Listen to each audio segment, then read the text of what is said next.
की वीडियो है।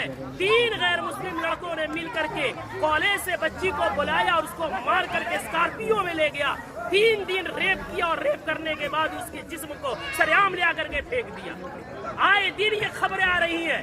मैं पूछना चाहता हूँ, इसके पीछे के जिम्मेदार मुआशरे के हमारे और आप जैसे बेगैरत लोग नहीं है जो शादियों में, नाच गानों में, पैसों में आग लगा रहे और आग लगा करके शादियों को इतना मुश्किल बना दिया कि वक्त में शादियां नहीं हो रही है, जिसकी वजह से हमारी बेटियां, जज्बात उनमें भी है, जज्बात की रो में बह करके एजुकेशन वाली बच्चियां गैरों के गोद में खेल नहीं रही है, बल्कि टिश्यू पेपर बना करके उन्हें इस्तेमाल करके गली कूचों में फेंक नहीं दिया जा रहा है, बल्कि उनके चेहरे उड़ाए जा रहे हैं। इतने अदब व एहतराम के साथ बार बार इसरार करने के बाद झुक करके, बाप कह करके, भाई कह करके, ईमान का हवाला देकर, इस्लाम का हवाला देकर, पूरी सोसाइटी के अदब पैमान का हवाला देकर के कहा गया, लेकिन फिर क्यों नहीं माने?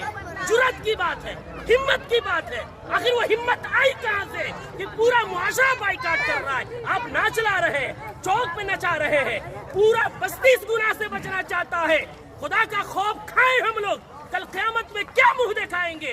पूरे गांव में नचाते हुए लेकर आते हैं, मस्जिद के सामने से लेकर आते हैं, पूरे गांव में। ये क्या है?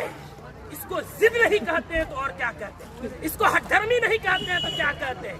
कौन है वो मौलवी, कौन है वो आलिम दीन जिसने कुरान और हदीस पढ़ा है और इतनी सख्ती से मना करने के बाद उस मजलिस में, उस शादी में नाच गाना हो और वो निकाह पढ़ाए, उसका कुरान और हदीस इजाजत देता है? मैं तो एहतराम करता हूँ कि इन्होंने पहले ही जो हमसे मोहब्बत और शफकत के साथ इकरार किया है। कौन है ऐसा जो जिस मजलिस में नाच हो रहा हो, जिस स्टेज में वेशियों का धंधा चल रहा हो, जिस स्टेज में खड़ा हो करके बहनों के पाँव में घुंघरू बांधा जा रहा हो, उनके सरों से दुपट्टे खींचे जा रहे हो, जिस निकाह जो इबादत है उस इबादत के अंदर मुआशरे के लंगे और लुफंगे और लवंडे औरतों के पीछे तालियां बजा रहे हो, वो निकाह में किस मौलवी का इल्म इजाजत देगा निकाह पढ़ाने का? कौन सी कुरान इजाजत देगी?